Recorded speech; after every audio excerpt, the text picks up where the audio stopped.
카메라의 기능 두 번째 시간입니다. 지난 시간에 조리개 셔터 ISO에 대해서 말씀을 드렸는데 이것은 노출에 관련된 부분이죠. 그래서 조리개 값을 어느 정도 여러 개방을 할 거고 어느 정도 조일 거고 이런 개념에 대해서 이제 설명을 해드렸는데 조금 설명을 이제 진행하면서 더 보태도록 하겠습니다. 카메라 구조는 대부분이 이제 렌즈 교환 방식, 그래서 DSLR이라고 하는데 이 렌즈 부분의 형태, 그다음에 바디 이렇게 이제 구조가 돼 있죠. 그래서 어떻게 빛이 들어와서 어떻게 내가 뷰파인더를 통해서 어떻게 보고 있는지 이러한 대략적인 이제 구조 개념에서 말씀을 드린 거고요. 그다음에 이제 노출계라는 것이 카메라마다 다 있습니다. 노출계. 이 부분이 노출계 부분인데 일반적으로 처음 사진을 배우시는 분들은 적정 노출, 즉 0에 맞추는 연습을 많이 하시게 됩니다. 그래서 0에 맞출 때 조리개 값에 따라서 셔터 스피드를 어떻게 맞춰야 되고 또 셔터 스피드에 따라서 조리개를 어떻게 맞춰야 되고 그 다음에 셔터와 조리개를 다 활용을 하지만 빛의 양이 부족했을 때 ISO를 얼만큼 높여야 되고 이런 세 가지를 조절하면서 노출 값을 정하게 되는 겁니다. 그래서 처음에는 적정 노출, 즉 가운데에 위치하게끔 빛의 양을 확보를 하는데 이게 이제 조금 많이 찍다 보시면 꼭 적정 노출에 맞춰야 좋은 사진이 아니라는 걸 아시게 됩니다. 그러니까 작가들에 따라서 본인이 원하는 노출 값들이 있거든요. 또는 어떤 그 사진의 스타일에 따라서 노출 값을 정하게 됩니다. 특히 인물 사진 같은 경우는 노출을 약간 오버해서 찍고 그 다음에 좀 무게감 있는 사진을 찍기 위해서 노출값을 약간 부족으로 찍는 경우가 굉장히 많죠. 인물 사진 경우 약간 오버해서 찍는 이유는 얼굴에 빛을 많이 준다라는 거거든요. 빛을 많이 주게 되면 특히 이제 아이들 사진이나 여성분들 같은 경우는 이렇게 얼굴에 그 피부톤이 부드럽게 나오는 것을 좋아하시잖아요. 남성분들 같은 경우는 좀 강하게 임팩트한 그런 인상을 보는 게 더 좋아하시지만 여성이나 아이들은 좀 밝은 그런 톤을 원하십니다. 그럴 때 빛의 양을 많이 주고 찍게 되면 얼굴이 환하게 나오게 되겠죠. 그러면서 이목구비가 좀 뚜렷해지고 또 하나의 그 밝게 찍는 이유 중에 하나는 얼굴에 있는 잔주름이라든가 그다음에 기미, 주근깨 이런 것들이 많이 감춰질 수 있다라는 겁니다. 그래서 일부러 노출을 오버해서 찍는 경우가 많이 있습니다. 자, 사진 촬영할 때 우선적으로 이제 생각하는 것이 뭐냐면 이제 제가 찍는 방식인데 저는 조리개 값을 가장 먼저 생각을 하거든요. 그렇다고 조리개 우선식으로 촬영하는 건 아니고요. 일반적으로 저는 거의가 매뉴얼 모드, 그러니까 수동 모드로 촬영을 합니다. 그래서 조리개와 셔터 스피드, ISO를 항상 직접 체크를 하면서 촬영하는 걸 전 좋아합니다. 보통 입문하시는 분들 보면 ISO라는 부분을 굉장히 오토로 놓고 찍으시더라고요. 그러면 이제 ISO는 빛감도에 의해서 이게 가변화되거든요. 왔다 갔다 합니다. 그렇게 되면 정확하게 노출값을 만들어 찍기가 굉장히 어렵습니다. 그래서 가장 기본적인 ISO 100이라는 거에다가 고정을 시켜놓고 먼저 이제 조리개를 우선으로 이제 조절을 하게 되죠.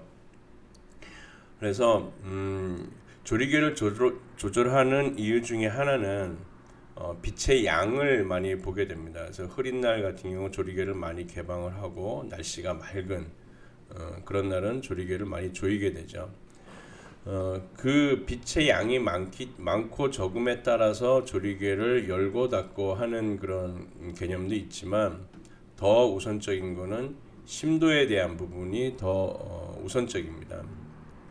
심도, 내가 메인 포커스, 피사체를 부각시키면서 배경을 흐리게 할 거냐, 아니면 피사체도 선명하게 하면서 배경도 어느 정도 설명을 할 거냐라는 개념이거든요.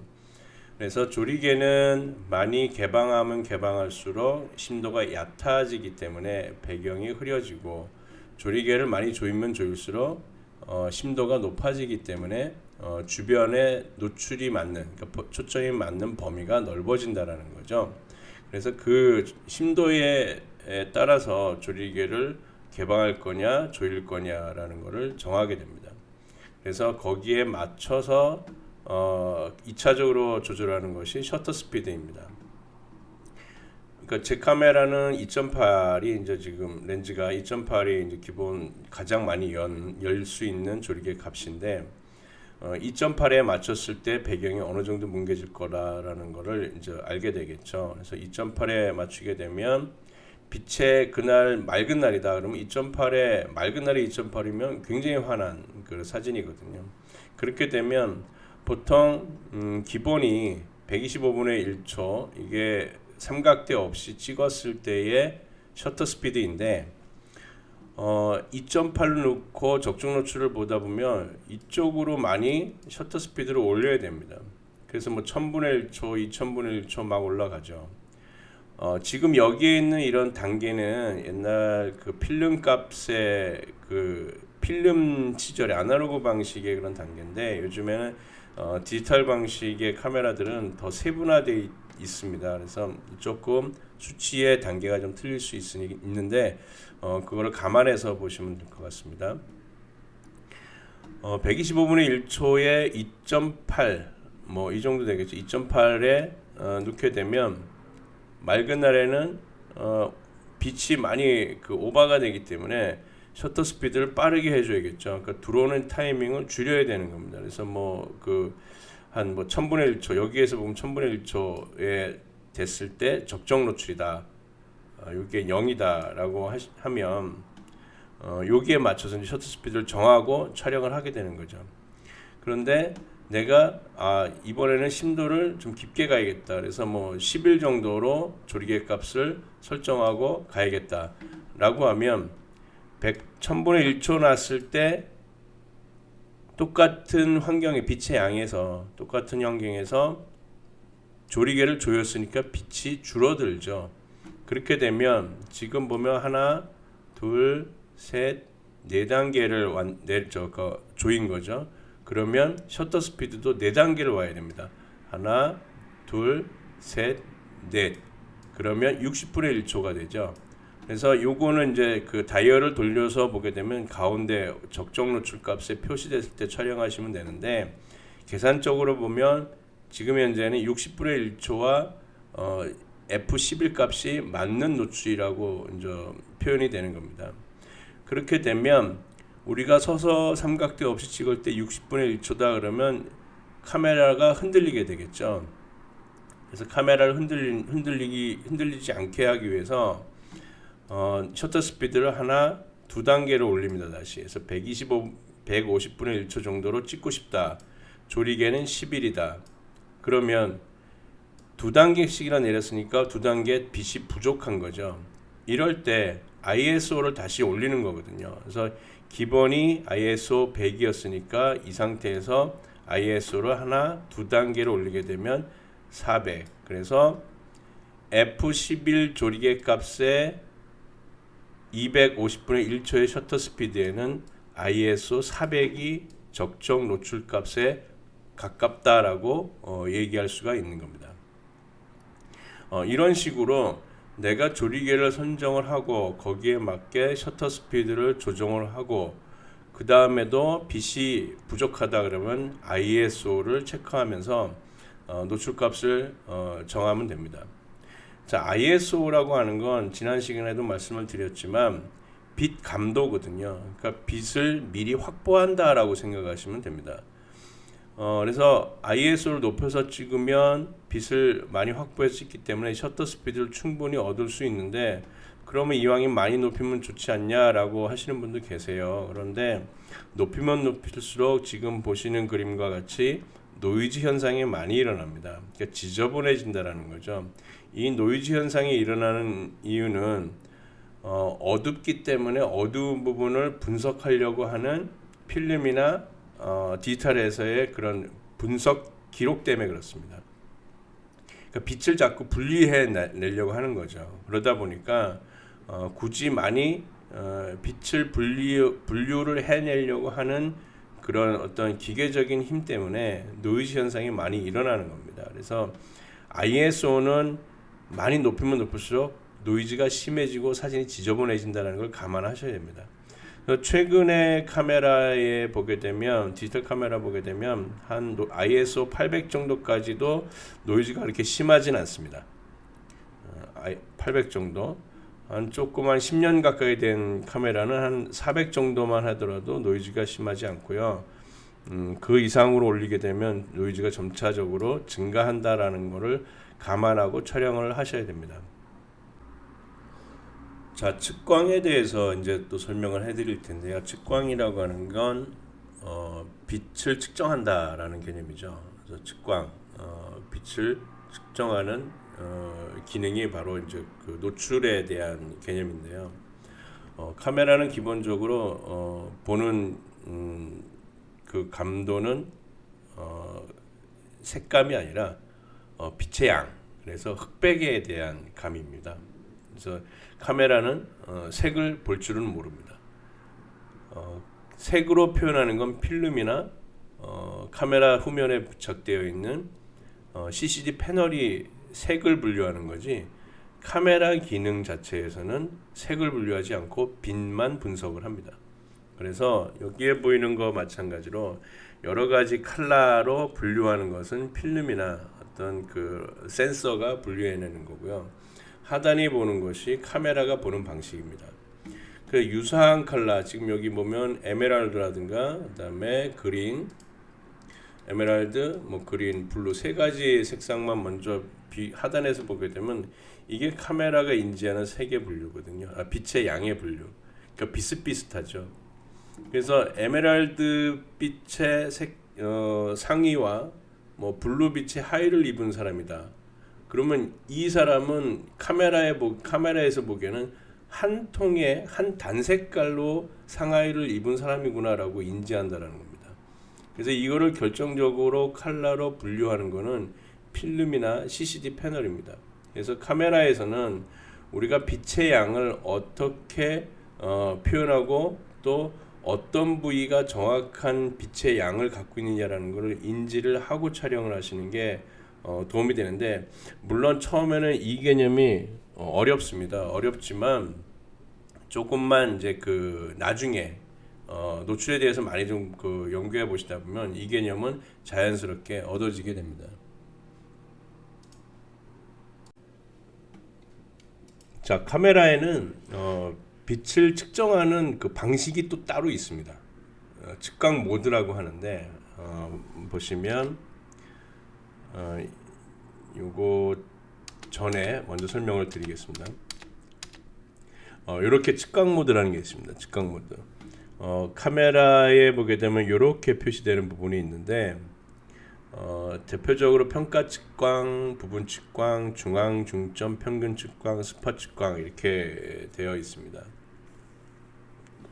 그러니까 이렇게 분류된 것을 또 보시면 복잡해지죠. 그래서 이런 것들은 사실은 직접 촬영을 해보시면서 그 차이점을 미세하게 좀 느끼셔야 되는데, 쉽게 말씀을 드리면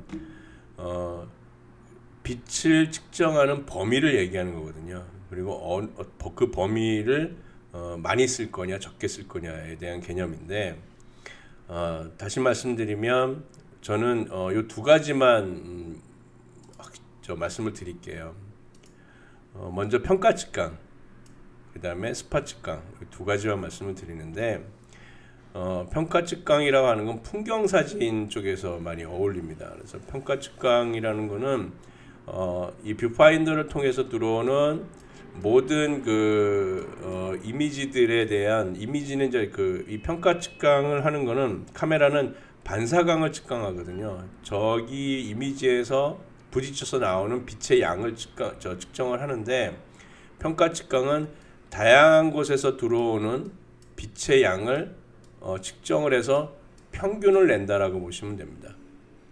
그 다음에 스팟 직강은 특정한 내가 여기를 어떤 부위를 선정을 하든 해당 부위에 대한 전체 면적의 3.5%라고 하는데 해당 부위에 대한 미세한 면적에 대한 빛의 양만 측정을 합니다.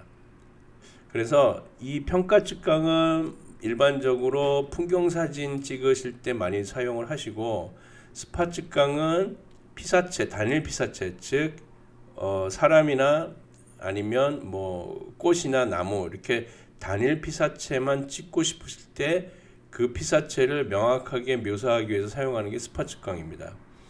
그래서 두 가지 풍경이냐 아니면 단일 피사체냐 선정하실 때 두 가지를 번갈아 가면서 한번 찍어 보시면 좋을 것 같아요. 근데 풍경일 때도 스팟 측강, 그다음에 단일 피사체일 때도 평가 측강, 이거 이렇게 찍으면 안 되는 겁니까라고 하는데, 다시 말씀드리지만 사진 촬영에는 다 정답이라는 게 없어요. 정답이라는 건 없고, 내가 단일 피사체를 평가 측강으로 놨다. 거기에도 그거 나름대로 맛은 있겠죠. 그다음에 풍경에도 내 스팟 측강을 놨다. 거기에도 그런 맛이 있는 거고요. 그래서 본인이 한번 찍어보고 차이점을 느껴보셔야 내가 원하는 스타일을 선정할 수가 있습니다. 그냥 풍경 사진은 무조건 평가 측강으로 찍어야 된다, 단일 피사체는 스팟 측강으로 찍어야 된다, 이렇게 강박관념을 가지실 것이 아니라 찍어보시고 원하는 스타일을 정하시면 될 것 같습니다. 자, 이 사진을 보게 되면 카메라가 느끼는 빛의 양입니다. 빛의 양만 보시면 됩니다. 그러니까 이 정도의 이미지다라고 하면 카메라는 이 정도 회색의 톤이죠. 카메라는 흑백밖에 인지를 못하니까 이 정도의 양을 카메라가 인지한다라고 보시면 됩니다. 다음 사진을 볼까요? 보통 백일 사진이라든가 아이들 사진, 그리고 여성분들의 어떤 표현하는 그런 어떤 얼굴 사진, 원하는 사진들 보게 되면 이제 밝은 사진을 많이 원하시잖아요. 밝은 사진 같은 경우는 카메라가 인지하는 농도는 이 정도 밝기다라고 보시면 됩니다. 이 사진에서의 평균적인 빛의 양은 이 정도 양이다라고 보시면 됩니다. 이 정도 양이면 카메라의 노출계에서는 플러스 쪽, 즉 빛의 양이 많다, 그래서 과다 노출이다라고 표현이 될 거예요. 근데 그 상태에서 촬영을 하셔야 이렇게 환한 얼굴이나 배경이 뽀얀 이런 사진을 얻어낼 수가 있습니다. 그래서 밝게 찍는 이유 중에 하나는 아까도 말씀드렸지만 얼굴의 그늘이라든가 그 다음에 잔주름 이런 것들이 제거되는 효과가 있기 때문에 일부러 이렇게 오버해서 찍는 경우도 있습니다. 자, 어두운 사진인데 이렇게 달을 포착해서 찍는 사진 같은 경우는 카메라에서는 노출 부족이라고 뜨게 되죠. 노출 부족으로 찍어야 어두운 밤하늘에 비친 달 모습을 찍을 수가 있습니다. 이거를 적정 노출 값으로 일부러 끌어올려서 밝게 찍게 되면 이 달의 분화구라든가 이 달 그림자의 모습들, 이런 표현들이 질감이 다 사라지게 되죠. 환한 톤으로 바뀐다는 겁니다. 그래서 이렇게 표현되는 거, 너무 노출계에 의지하지 않는 게 차후에는 더 좋은 사진을 많이 찍을 수 있는 방법이라고 할 수가 있습니다.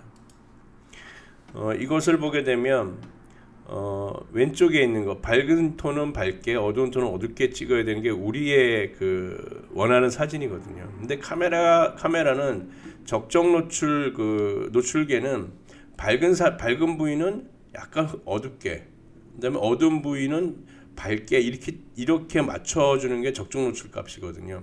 근데 그 적정 노출 값에 의지하게 되면 밝기에 상관없이 일정한 톤으로 찍는다라고 하는 겁니다.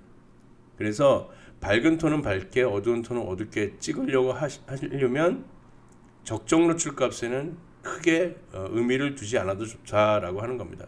대신에 처음에 배우시는 분들은 적정 노출 값을 맞추는 방법을 자꾸만 구사해 보셔야 노출에 대한 의미를 알게 되기 때문에 완전히 무시할 수는 없지만 나중에 노출에 대한 개념을 다 이해하시게 되면 그 다음부터는 무시하고 찍으셔도 상관이 없다라고 하는 겁니다. 자, 이 사진을 보게 되면 이제 왼쪽 사진은 어둡고 그다음에 적정 노출 값이다. 그다음에 너무 밝다라고 이야기할 수가 있죠. 물론 이게 이제 초상권 때문에 제 얼굴이 좀 블러 효과를 줘가지고 좀 가려졌는데 일반적으로 아이의 얼굴이 환하게 나오면 우리는 얼굴만 보죠. 그래서 얼굴이 환하게 나왔으니까 이 사진이 좋다라고 얘기합니다. 그런데 사진에서 적당한 사진은 바로 이 중간 톤에 있는 사진입니다. 그런데 일부 나는 한복이 더 정확하게 표현해야 된다. 그러니까 내가 한복을 표현하는 사진이다라고 하면 이쪽 정도의 밝기로, 그러니까 이 정도로 어둡기로 촬영해야 한복의 색감과 디테일함이 다 살아날 수가 있겠죠. 그래서 이것은 뭐 어둡고 적정하고 밝다라고 세 가지 타입인데 이것이 어둡기 때문에 잘못 찍었고 밝기 때문에 잘못 찍은 것이 아니라 세 가지 다 보는 사람의 관점에 따라서 다 적당한 사진이다라고 볼 수가 있는 것입니다. 그래서 측광을 어느 위치에다 하느냐에 따라서 달라지는 겁니다. 한복의 관점을 두게 되면 한복이 제대로 묘사가 되고 대신 얼굴 중간 톤에 관련된 얼굴은 약간 어두워지죠. 얼굴에 맞추게 되면 얼굴이 적정 노출 값에 해당되면서 나머지 그 다른 부위도 조금 어두운 부분보다 어둡게 찍은, 그러니까 한복에 맞췄을 때에 보다 얼굴에 맞추게 되면 다른 부위는 조금 더 밝아지는 겁니다. 여기 한복은 밝기 때문에 큰 차이는 안 나는데 저 뒤에 나무의 모습을 보게 되면 조금 더 밝아지죠. 그래서 얼굴이 밝아지면서 뒷배경도 같이 밝아지는 현상입니다. 자, 이번에는 저 뒤에 나무에다가 측정을 하게 되면 뒷나무가 밝아지면서 얼굴은 더 밝아지게 되죠. 대신 한복의 다양한 무늬라든가 색감은 더 밝아지니까 확 날아가 버리는 그런 현상이 이루어지게 됩니다. 그래서 측광을 어느 부위에다 하느냐에 따라서 그 전체적인 명도의 묘사는 달라지게 된다는 겁니다. 동양인의 얼굴이 가장 그 측광하기가 적정하다라고 얘기를 해요. 흑인들 같은 경우는 얼굴에 측광이 굉장히 하게 되면 이제 노출 부족으로 뜨게 되고, 백인 경우는 노출 오버가 되죠. 그래서 그럴 경우에는 흑인들이나 백인들을 촬영할 때는 노출을 다른 곳에다가, 그러니까 보통 연한 회색 부위를 찾으셔서 노출값을 맞추고 찍으셔야 그들이 갖고 있는 피부 톤이나 색감을 얻어낼 수가 있습니다.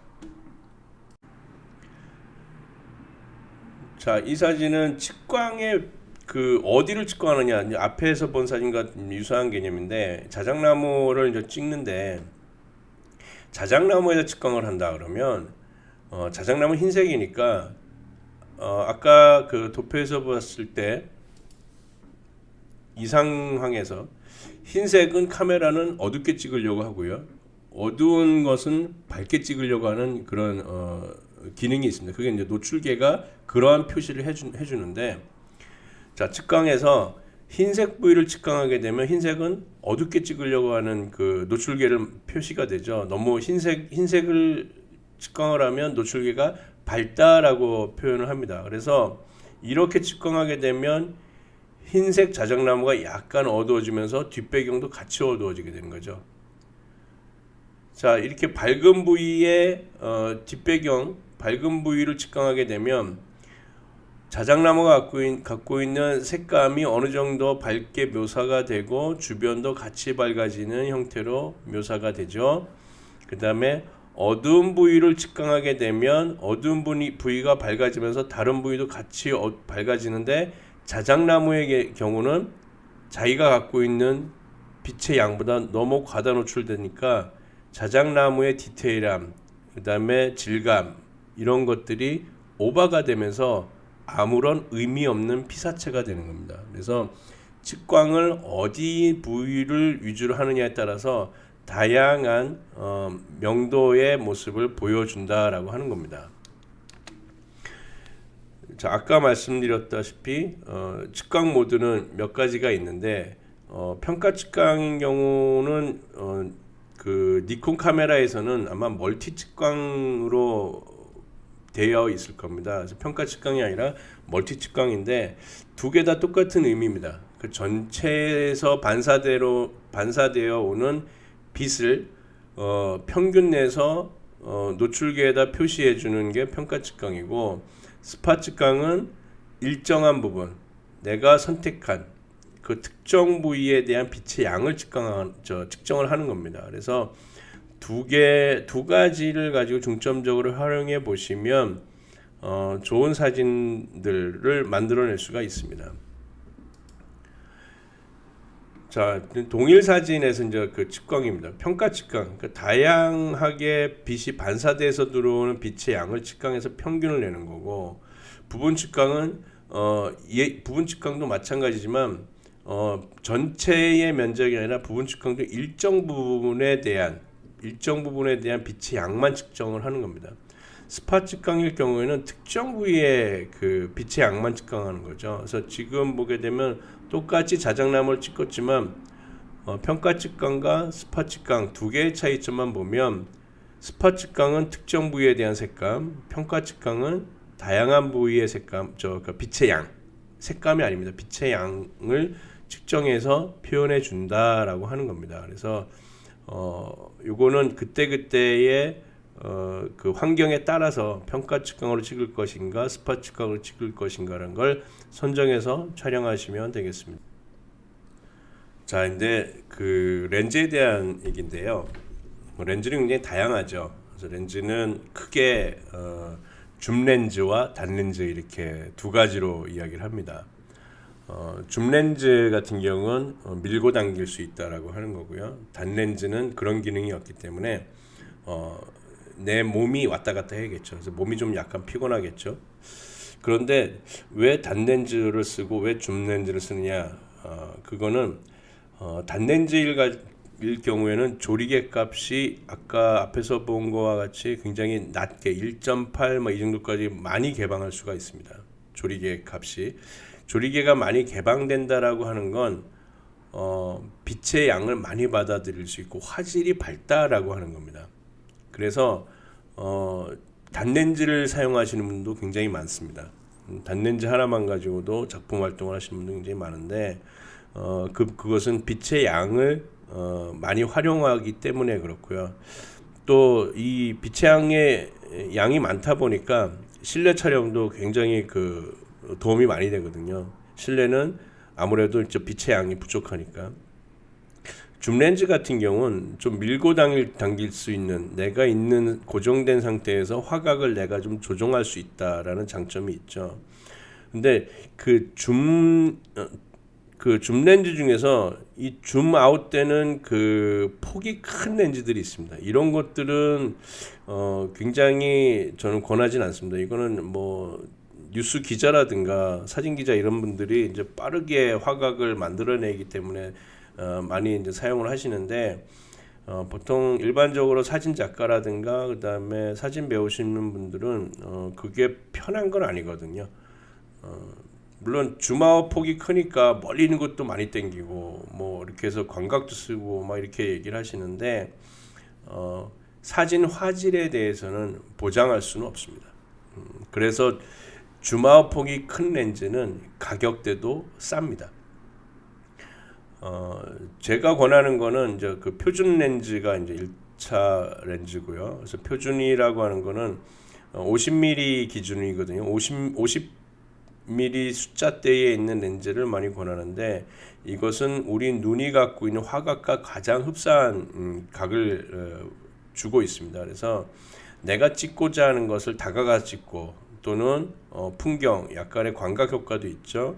그래서 풍경도 어느 정도 잡을 수 있고 하기 때문에 50mm 숫자에 해당하는 렌즈를 가장 많이 이제 권해드리고요.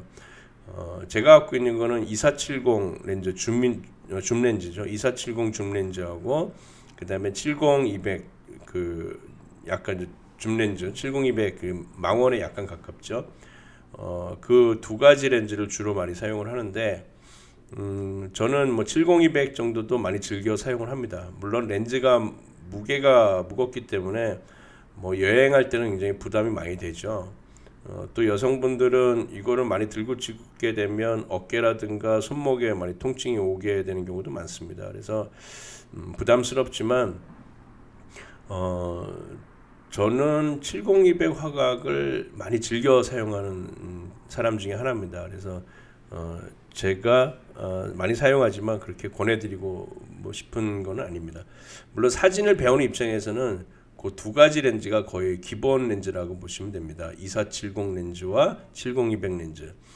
물론 여기 화면에 보시는 것 같이 이렇게 대포라고 하죠. 뭐 600, 400mm, 600mm 뭐 이런 것들이 있고 그 다음에 광각 렌즈 또 접사 렌즈. 접사 렌즈라고 하는 건 근접해서 촬영할 수 있는 렌즈라고 하는 겁니다. 이 접사 렌즈 같은 경우도 뭐 꽃사진이라든가 뭐 이런 걸 찍을 수 있고 그다음에 이렇게 큰 망원 렌즈 같은 경우는 멀리 있는 새라든가 이런 걸 찍을 때 사용하는데 이런 것도 많이 권해드리진 않아요. 그러니까 렌즈는 욕심으로 해야 되는 사진은 아니거든요. 사진은 장비가 아니라 이야기로 내 마음에 있는 것을 표현하는 거기 때문에 내가 어떠한 화각을 즐겨 쓰는지 잘 보셔야 돼요. 그래서 장비는 좋다고 해서 다 구매하는 게 아니라 나한테 알맞는 장비로 선정해서 최소한으로 사용하는 게 가장 좋은 방법이고요.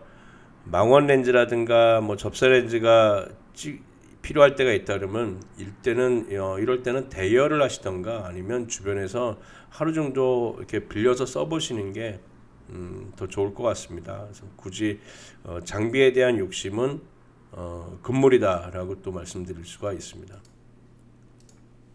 이게 렌즈의 이제 거리, 폭 이런 얘기인데 제가 갖고 있는 2470 렌즈는 이쪽부터 이만큼의 범위를 커버할 수 있는 렌즈고 그다음에 70-200은 이 정도부터 이 정도의 그 범위를 커버할 수 있는 거죠. 두 개의 렌즈를 가지고 있으면 어느 정도의 이미지 표현, 접사라든가 물론 이거는 이제 광각 렌즈가 아니기 때문에 굉장히 와이드한 표현은 좀 어렵습니다. 이게 화각이거든요.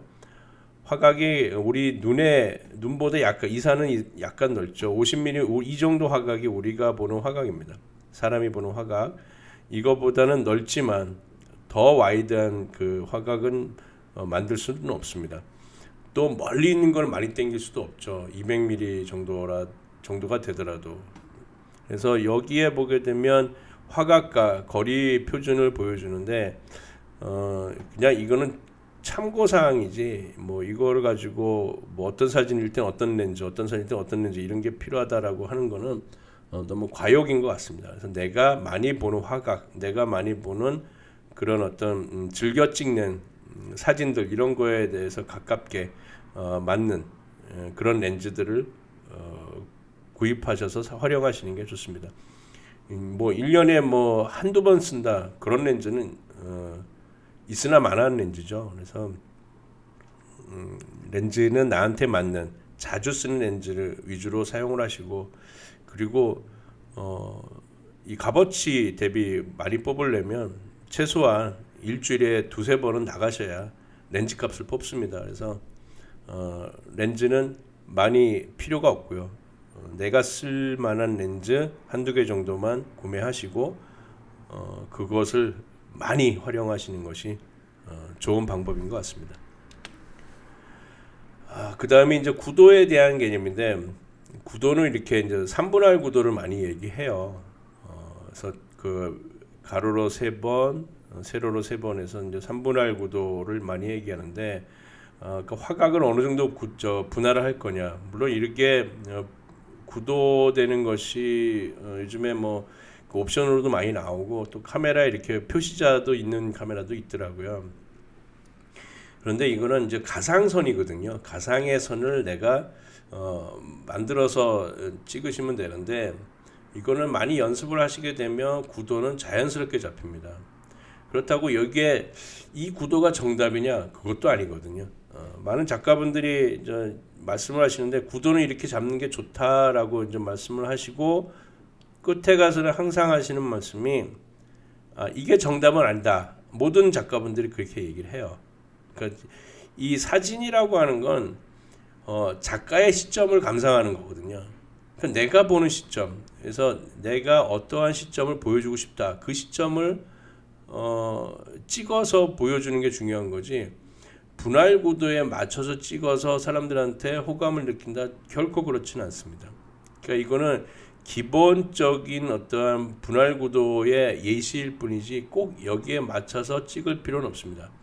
풍경 사진 같은 경우 이 구도를 많이 쓰는데 그 이유는 안정감 때문에 그렇습니다. 근데 사진을 찍다 보면 이 구도를 무시하고 찍어서 사람들한테 많이 회자되는 사진들이 더 많다라는 거, 그것만 아시면 될 것 같아요. 그래서 구도가 중요한 게 아니라 사진은 이야기가 중요한 거거든요. 그래서 이야기를 얼마만큼 담아내느냐가 중요한 겁니다. 자, 이 사진이 이제 전형적인 3분할 구도죠. 이렇게 이제 그 지면이 전체의 3분의 1 정도의 면적. 그다음에 여기에 보면 이제 그 4개 겹쳐지는 포인트 하나, 둘, 셋, 4개의 포인트가 있는데 이 4개의 포인트에 피사체를 위치하게 되면 안정감 있는 사진이다라고는 얘기는 하는 겁니다. 편안한 느낌은 주게 되겠죠. 근데 임팩트 있는 사진 그거에 대해서는 좀 다르게 볼 필요가 있습니다. 이 사진도 마찬가지죠. 인물을 3분의 1 위치 이 정도에 두고 찍었을 때 안정감은 줄 수 있습니다. 편안한 사진이죠. 사진은 사실 여백이 되게 중요하거든요. 그래서 여백을 많이 보면서 촬영을 하는데 여백이 없이 가운데다 피사체를 두게 되면 굉장히 답답한 사진이 되는 경우가 무지 많습니다. 그래서 여백을 두는데 이왕이면 여백을 어떻게 줄 것이냐라는 거를 보시면서 피사체를 위치시켜주면 안정감 있는 사진은 얻을 수 있다라고 하는 겁니다. 이 사진도 마찬가지죠. 지면의 위치가 거의 3분할 정도이고 그다음에 피사체를 또 어떤 그 4개의 포인트 중에 한 군데에 위치시키는 안정감 있는 사진이라고 볼 수가 있습니다. 자, 이 정도도 3분할이죠. 하늘이 3분의 1 정도 범위에 있고 그다음에 산의 범위, 그다음에 어떤 산장의 위치를 볼 수 있는 구도가 잡혀 있는 사진입니다. 안정감 있는 것과 호감이 있는 사진은 별개의 문제입니다. 이거는 명확하게 3분할은 아니죠. 근데 3분할은 아니지만 어느 정도 안정감 있는 사진을 표현할 수가 있는 거죠. 그래서 대각선 구도의 사진을 많이 볼 텐데 물론 메타세카이아 길이라든가 가로수길 같은 경우 많이 이제 이렇게 원근감을 표현하잖아요. 그래서 원근감을 정확한 구도에 의해서 촬영하게 되면 약간 답답합니다. 그래서 소실점 부분을 3분의 1 정도에 위치시키는 방법 이런 것들을 가상으로 생각하셔서 촬영하시면 더 표현력이 풍부해집니다. 너무 3분의 1 구도에 입각해서 촬영을 하시는 건 그거에 대해서 강박관념을 갖지 않으셔도 좋을 것 같아요. 이 사진도 거의 비례상으로는 3분의 1 정도 구도죠. 그래서 3분의 1, 3분할이다 하는 건 크게 면적을 보셔도 되거든요. 그러니까 하늘과 건물, 하늘 따로 하나를 보게 되면 건물과 이 강의 범위, 그래서 두 개 보면 색감이 위에는 블루톤, 밑에는 그 브라운톤 이렇게 되어 있는데 이 전체의 브라운톤과 강의 느낌을 한 톤으로 보고 하늘을 다른 톤으로 보게 되면 약간 하늘톤이 3분의 1 정도에 가깝죠. 그래서 이런 식으로 해서 감각적으로 그냥 대충적인 분할 구도를 갖추게 되면 안정적으로 보일 수가 있는 건데 너무 3분할의 그 기준점에만 매진하다 보면 오히려 더 불안한 사진들이 또 많을 수도 있습니다. 그래서 기본은 내가 눈으로 보았을 때 편안한 감 이러한 그 구도를 잡고 촬영하시는 게 더 도움이 되실 겁니다. 이것도 전형적인 3분의 1이죠. 그래서 하단의 수면, 그러니까 저기 수평선 부분이 3분의 1 정도 위치되어 있고, 그 다음에 햇빛의 위치가 어느 정도 3분할, 그 다음에 등대의 위치도 어느 정도 3분할, 이렇게 해서 촬영한 사진이 되겠죠. 자, 이것도 마찬가지예요. 그렇게 되면 만약에 이 사진에서 이쪽 풍력기 하나만 있다 그러면 공간 여백이 크기 때문에 조금 더 오른쪽으로 와야 됐는데 저쪽에 작은 풍력기도 있거든요. 그래서 두 개를 같이 잡다 보니까 전체적으로 약간 왼쪽으로 올 수밖에 없습니다. 그런데 이쪽에 여백을 보셔야 되거든요. 여백. 그래서 풍력기의 날개의 끝이 너무 구석에 바짝 붙게 되면 이 사진도 답답한 사진입니다. 그래서 어느 정도 여백에 위치하면서 전체 화각을 보면서 구도를 잡으시면 더 안정적으로 보이는 경우가 많이 있습니다. 그래서 내가 찍으려는 주 피사체와 대립이 되는 또 하나의 피사체가 있다면 그 두 개의 간격, 그 다음에 여백의 간격, 이 간격들을 잘 보시면서 촬영을 하시는 게 좋습니다. 그래서 사진은 혼자 가서 찍는 게 제일 좋아요. 그래서 다양한 구도, 그 다음에 다양한 노출값 이런 것들을 생각하면서 촬영을 해야 되는데 단체 촬영이나 이런 거 뭐 여행을 가서 찍게 되면 일행들과 움직여야 되니까 충분하게 생각하면서 찍기가 굉장히 어렵습니다. 혼자 가야 내 마음이 담기는 사진, 그 내 마음을 어떻게 묘사하는 게 좋을까라는 걸 고민하면서 찍는 게 그런 시간을 많이 마련할 수가 있는데 여럿이서 모여 다니게 되면 충분한 촬영 시간을 확보하기가 굉장히 어렵습니다.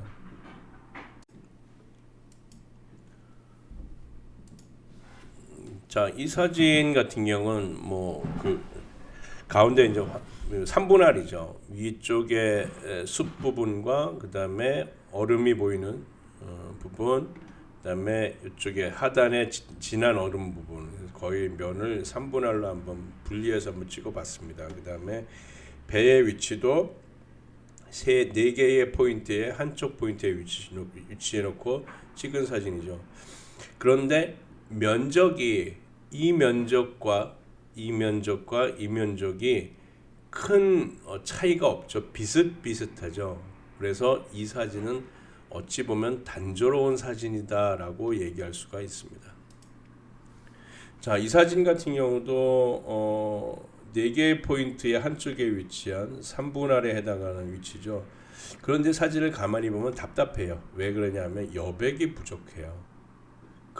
내가 이 꽃사진의 규모가 조금 더 작아서 여백이 조금 더 나와 있으면 시원한 느낌을 줄 텐데 이 꽃 무리가 너무 크다 보니까 약간 답답합니다. 사진 자체가. 자, 그래서 사진을 찍을 때 이제 생각해야 될 것이 아까도 처음 쪽에 이제 말씀을 드렸지만 어떻게 찍을 것인가라는 겁니다. 그래서 무엇을 찍을 것인가라기보단 어떻게 표현할 것인가가 가장 중요한 거거든요. 그래서 중요한 거는 조리개, 심도를 가지고 갈 거냐 말 거냐라고 하는 겁니다. 그래서 심도라고 하는 거는 아웃포커싱으로 찍을 거냐, 그다음에 아니면 펜포커싱으로 찍을 것이냐. 그래서 그 조리개를 가장 먼저 선정을 하시고 촬영하는 것이 도움이 됩니다. 이제 아웃포커싱에 대해서 이제 말씀을 드릴 텐데요. 자, 아웃포커싱에 대해서 알아보도록 하겠습니다.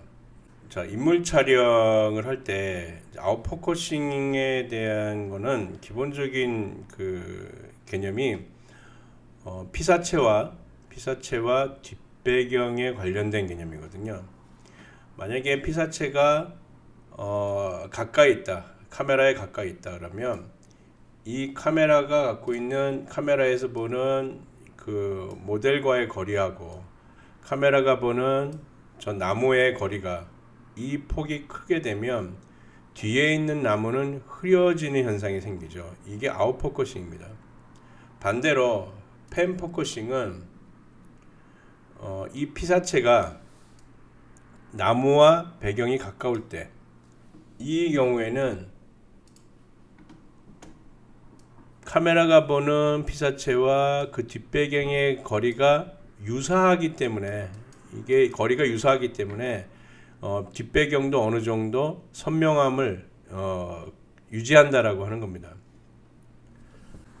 그래서 이 피사체가 가까우면 가까울수록 뒷배경은 흐려지고, 피사체가 멀어질수록 뒷배경은 같이 선명도를 유지하게 되는데, 이 선명도는 피사체가 배경과 더 가깝게 되면 선명도를 비슷하게 유지하고, 피사체가 배경과 멀어지면서 카메라와 가깝게 되면 초점은 피사체에 맞춰지기 때문에 배경에서 벗어난다라고 하는 거죠. 그래서 이 피사체가 배경과 멀어질수록 아웃포커싱이 일어나는 원리입니다. 우리가 눈으로 보았을 때 마찬가지죠. 가까운 데인 거를 보았을 때는 뒷배경이 흐려지고, 또 멀리 있는 거 봤을 때는 어느 정도 고르게 선명하게 잘 보이는 그런 개념이죠. 그래서 가깝게 있는 게 선명하고 뒤가 흐려지면 아웃포커싱. 그다음에 피사체와 뒷배경이 거의 유사하게 고르게 선명도가 나타나면 펜포커싱이라고 얘기합니다.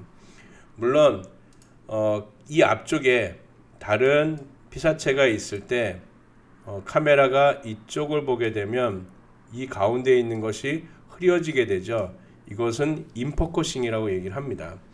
그래서 아웃포커싱을 많이 사용을 하는데, 아웃포커싱을 사용하는 방법 중에 하나가 피사체에 근접해서 촬영하는 방법이 아웃포커싱을 활용하는 방법이고요. 또 하나는 조리개를 많이 개방해서 사용하는 방법입니다. 자, 조리개를 사용할 때 왜 아웃포커싱이 일어나느냐? 우리가 렌즈를 보면 굴곡면이 있죠. 이렇게 렌즈가 굴곡이 되어 있습니다. 그 뒤에 조리개가 나오죠. 조리개가 이렇게 막이 형성되어 있죠. 그래서 조리개 구멍이 좁으면, 이제 제가 생각하는 거는 이 조리개 구멍으로 통해오는 이 화각이 굴곡면을 적게 쓴다는 개념이거든요. 적게 쓰기 때문에 왜곡 현상이 덜 일어나는 거고, 조리개가 많이 열리게 되면, 이만큼 많이 열리게 되면 굴곡면을 당연히 많이 쓰게 되죠. 그래서 굴곡면이 많기 때문에 왜곡 현상이 많이 일어난다고 볼 수가 있습니다. 그래서 조리개를 많이 개방하면 렌즈의 굴곡면을 많이 사용하기 때문에 아웃포커싱 현상이 일어나는 것이고, 조리개를 많이 조이게 되면 굴곡면을 적게 쓰기 때문에 왜곡 현상이 덜 일어나는 것 같습니다. 그래서 보통 이제 심도의 개념을 얘기할 때 조리개를 많이 열어서 찍으면 심도가 얕고, 조리개를 많이 닫고 찍으면 심도가 깊다라고 하는 거는 굴곡면을 얼마만큼 쓸 거냐라는 개념인 것 같아요. 그래서 이 굴곡면을 많이 쓰게 되면 아웃포커싱, 왜곡 현상이 많이 일어난다라고 생각하시면 됩니다. 그래서 단체 촬영을 할 때 보게 되면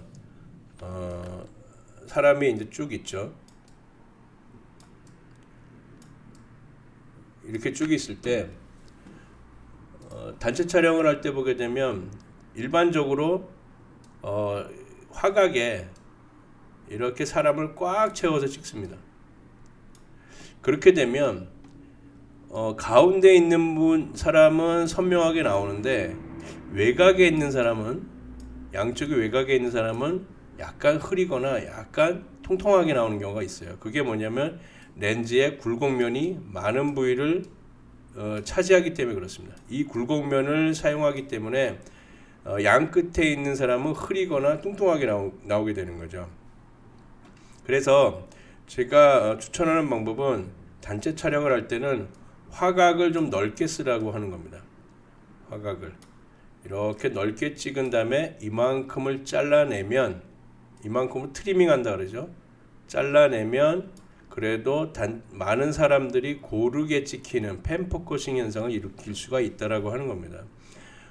조리개를 많이 조이거나 많이 열거나 열 때는 더 심각하겠죠. 외곽에 있는 사람이 더 심하게 왜곡되는 현상이 생기는데, 단체 촬영일 때는 가급적이면 넓게 찍어서 트리밍을 해서 드리는 것이 좋은 방법이라고 추천해 드리고 싶습니다.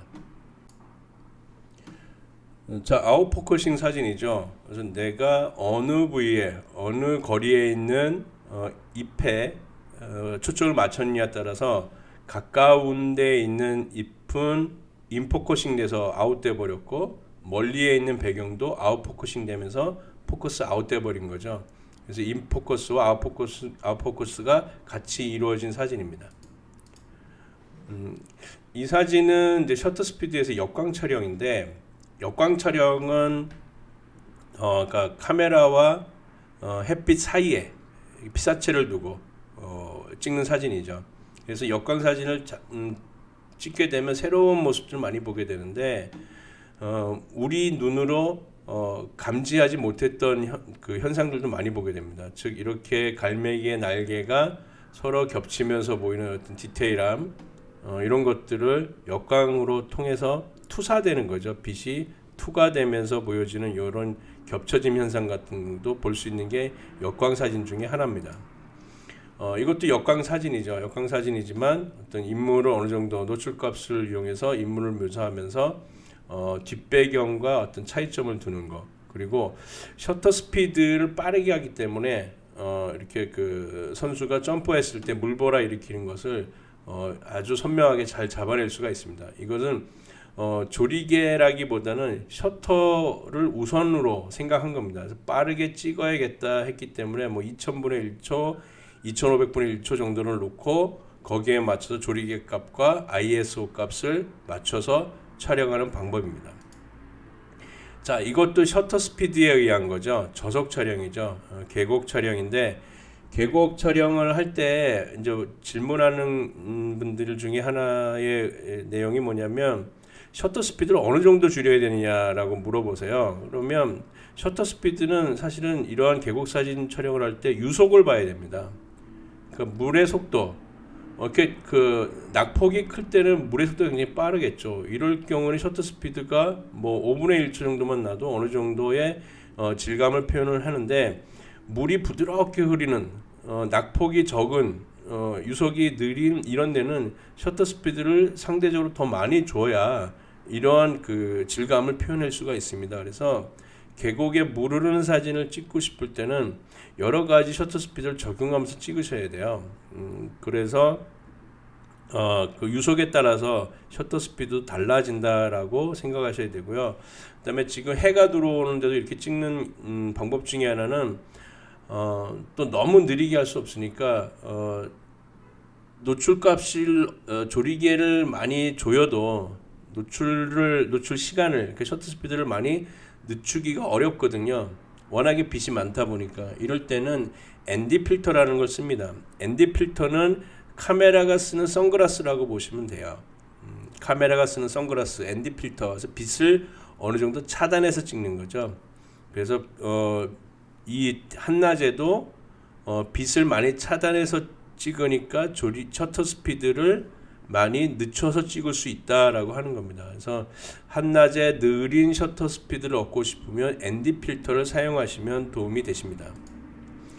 자, 이거는 아침에, 이것도 셔터 스피드에 의한 촬영이죠. 그래서 파도가 여러 번 치는데 셔터 스피드를 뭐 30초 정도 주게 되면 이 파도가 파도의 형상이 아니라 안개처럼 흐려지게 되죠. 뭉개진 현상입니다. 그래서 저속 촬영 같은 경우 우리가 눈으로 보는 것이 아니라 계산으로 찍어내는 것이다 라고 생각하시면 됩니다.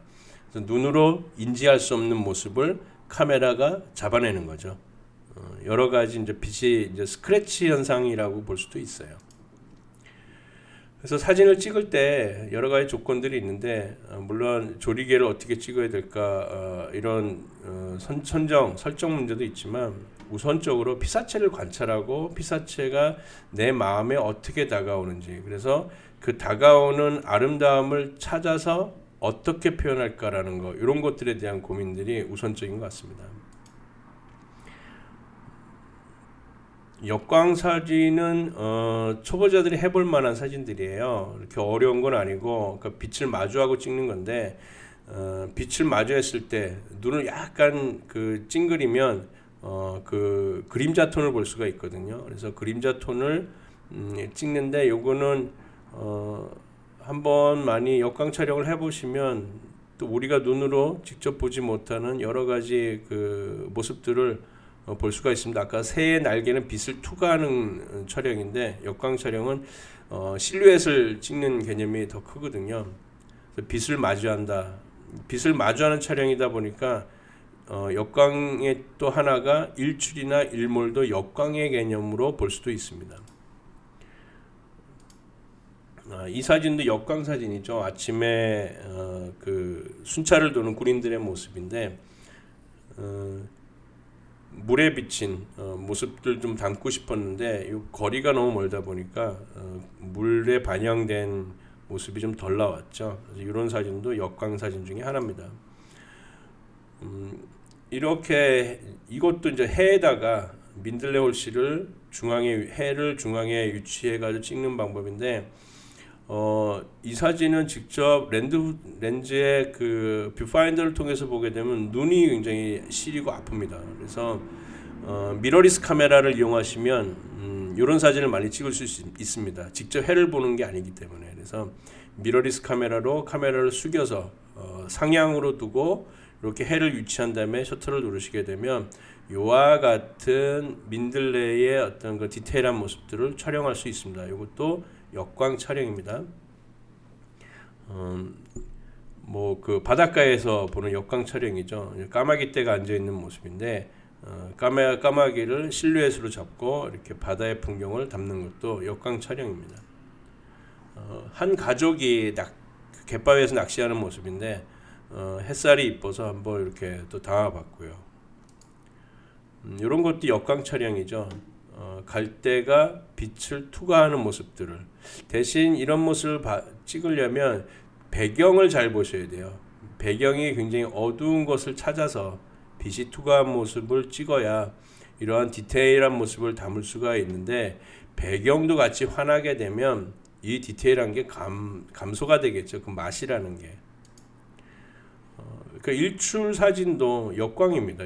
일출이라는 것도. 그래서 어차피 빛을 보고 찍으면서 주변의 사물의 실루엣을 묘사하는 거기 때문에 이런 것도 역광 사진이라고 볼 수가 있습니다. 이것도 마찬가지죠. 이쪽에 해가 비치는데 빛을 담아내는 것, 그러니까 이 나무의 실루엣을 담아내는 것, 이것이 역광 촬영 중에 하나입니다. 그래서 역광 촬영은 해보시면 되게 재미있는 사진을 얻어낼 수가 있습니다. 네, 이렇게 실루엣을 담는 거, 이것도 역광 촬영 중에 하나죠. 자, 이거는 강가에 비치는 햇빛의 배경을 두고 갈대의 모습을 찍은 거죠. 그래서 갈대가 무슨 색상인지 어떠한 디테일함을 갖고 있는지 이거는 큰 의미 없습니다. 실루엣만 잘 표현하면 될 것 같아요.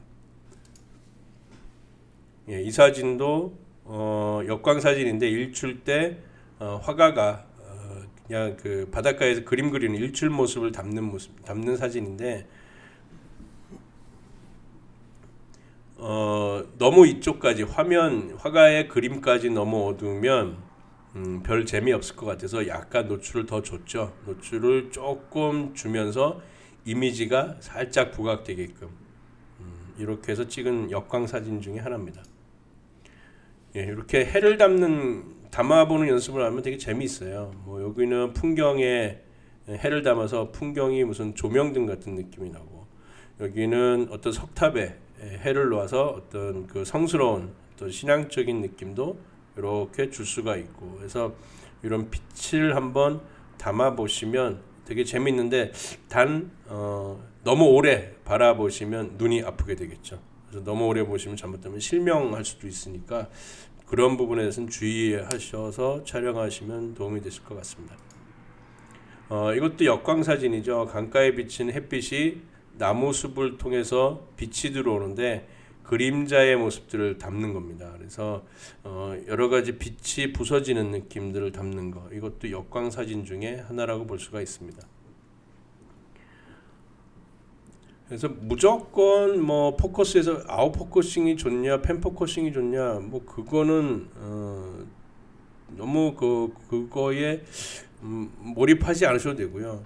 잘못하면 아웃 포커싱을 해가지고 뒷배경이 완전히 날아가면서 의미 없는 사진이 되는 경우가 굉장히 많습니다. 그래서 요즘에 뭐 감성 사진 얘기 많이 하시는데 조리개를 최대한 개방해서 찍는 거, 또는 조리개를 어느 정도 개방해서 찍으면 어느 정도 배경이 묘사가 될까, 이런 거 생각하면서 조리개 값을 다양하게 해보시면서 찍는 게 좋지, 무조건 다 뭉개진다고 해서 좋은 사진은 아니거든요. 그래서 아웃포커싱도 그때 상황에 따라서 그게 좋은 사진이 될 수 있고 재미없는 사진이 될 수도 있습니다. 컴팩트 카메라도 아웃포커싱 사진 찍을 수 있습니다. 왜냐하면 줌아웃이 되기 때문에, 아까 카메라와 인물, 그 다음에 뒤에 나무 배경처럼 이 그 컴팩트 카메라도 줌아웃 기능이 굉장히 좋기 때문에 가까이 당겨서 찍으면 아웃포커싱이 많이 일어납니다. 우리가 망원 카메라를 사용하면 아웃포커싱이 극대화되는 것처럼 컴팩트 카메라도 당겨서 줌인 해가지고 찍게 되면 아웃포커싱 사진을 찍을 수가 있습니다. 뭐 이런 사진이겠죠. 가까운 데에 포커스를 맞추면 뒷배경이 많이 뭉개지는, 뒷배경에 큰 의미를 두지 않는 거죠. 은은한 느낌만 주는 그런 사진입니다. 이런 경우도 뒷배경이 뭐가 있는지 필요가 없어요. 의미가 여기에 담고 싶지 않고 앞에 나와 있는 이 버들강아지, 여기에다가 어떤 봄의 느낌을 담아주고 싶기 때문에 배경을 뭉개버린 거죠. 뒷배경이 살아있으면 내가 묘사하고자 하는 피사체가 같이 부딪히기 때문에 뒷배경을 뭉개는 아웃포커싱 사진입니다. 요것도 뭐 민들레 올시지만 뒷배경과 대비시키면서 찍는 사진이죠. 아웃포커싱에 이제 가로수 사진 같은 걸 찍게 되면, 아웃포커싱은 장점이 뭐냐면 원근감을 느끼게 해주기 때문에 그렇습니다. 그래서 멀리 있고 가까이 있고 이런 입체감을 줘야 사진이 부드럽게 이렇게 시선을 쭉 빼주는 그런 편안한 사진이 됩니다. 근데 고르게 펜포커싱으로 맞추게 되면 어떤 경우는 좀 눈이 아플 경우도 있어요. 어른되고 뭐가 앞에 튀어나오고 뒤로 가는지 잘 모르거든요. 사람은 모든 시선이 입체감을 많이 보기 때문에 아웃포커싱을 이용해서 이런 가로수길 같은 거 촬영해도 이것이 더 시원한 감을 주는 경우가 많습니다. 이것도 아웃포커싱이죠. 근접해서 촬영한 경우. 그러니까 내가 카메라와 이 복수의 거리가 뒷배경보다 훨씬 가깝기 때문에 뒷배경이 많이 뭉개지는 거죠. 지금 옆에 요 꽃에 보게 되면 여기도 선명도가 많이 맞아졌어요. 그러니까 이거는 카메라가 간 거지 너무 조리개를 그렇게 많이 개방해서 찍은 건 아닙니다. 펜포커싱 이런 경우죠. 고르게 포커스가 맞는 경우, 풍경 사진일 경우 많이 사용하는 게 펜포커싱입니다. 이런 경우도 펜포커싱, 부드럽게, 그러니까 전체적인 묘사를 많이 해주는 게 펜포커싱이다 라고 생각하시면 됩니다. 그래서 이럴 경우는 가급적이면 멀리서 찍는데 조리개는 많이 조여서, 그러니까 F8 정도 이상 누시면 좋을 것 같아요. 그래서 펜포커싱은 좀 시원한 감을 많이 담죠. 그러니까 여러 군데 초점이 많으니까 이런 것도 펜포커싱이죠. 그러니까 입체감보다는 와이드한 느낌을 더 주기 위해서 찍는 것이 펜포커싱입니다. 자, 그래서 이 정도까지가 이제 카메라에 대한 기능에 대해서 대략적으로 설명을 드렸는데요. 사진은 제2의 이제 그림이다라고 얘기했는데, 그림 같은 경우는 캔버스에다가 하나하나 어떤 이미지를 채워서 만들어 가는 거지만, 사진은 찍힌 이미지에서 하나하나 덜어내는 거거든요. 그래서 단일 주제, 단일 핵심, 단일 피사체, 이게 그 사진의 중심인 것 같아요. 그래서 저는 아웃포커싱 사진을 주로 많이 찍긴 하는데, 그 이유는 단일 피사체의 의미를 많이 두고 싶기 때문에 그렇습니다. 그래서 사진은 의미 있는 사진, 또 이야기가 있는 사진이 재미있는 사진 같아요. 그다음에 후보종에 대해서 앞으로 계속 이제 영상을 올릴 텐데요. 후보종은 이야기의 완성이다라고 얘기들 하더라고요. 그래서 후보종을 하는 게 좋으냐 안 하는 게 좋으냐, 그거는 이제 개인의 판단의 몫이겠지만, 제가 드리고 싶은 말씀은 후보종을 통해서 내가 표현하고자 하는 이야기를 완성하는 것이 더 유리하지 않은가라고 말씀드릴 수가 있습니다. 자, 오늘은 여기서 마치겠습니다. 감사합니다.